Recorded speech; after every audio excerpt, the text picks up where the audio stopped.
Let's talk about Joe Biden. He has made his first public appearance since he was diagnosed with prostate cancer, attending his grandson's high school graduation. But on the other side, CNN journalist and one of the authors of Original Sin, Jake Tapper, has had a revelation of sorts.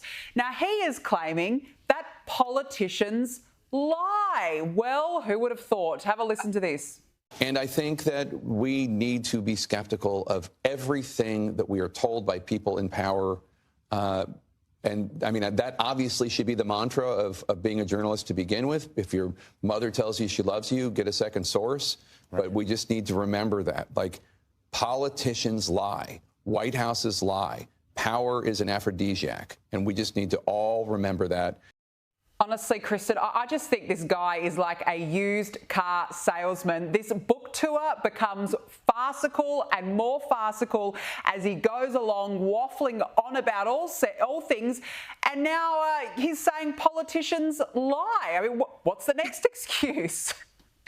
Oh, I know. I'm so glad that Jake Tapper is finally interested in being a journalist. It's incredible. But honestly, I mean, do we really think this book or any of the other ones like it would have come out if Joe Biden had won the election? Absolutely not.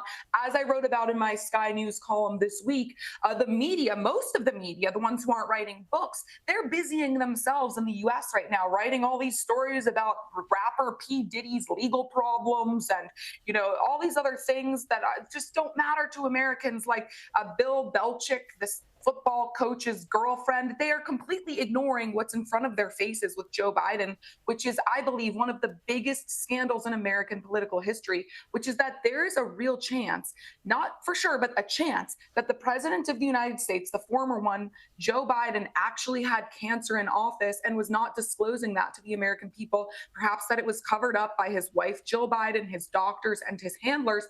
And there's just a complete disinterest in that story by the media. It's disgusting. Yeah, and there should be a full investigation as to who knew what and when. They shouldn't get away with it. Now, I don't know what Australia ever did to the US to receive Kamala Harris's presence over the weekend, yet she was here on the Gold Coast sharing her pearls of wisdom at a real estate conference nonetheless. The former vice president took a swipe at Donald Trump and even joked about her employment situation. Have a look.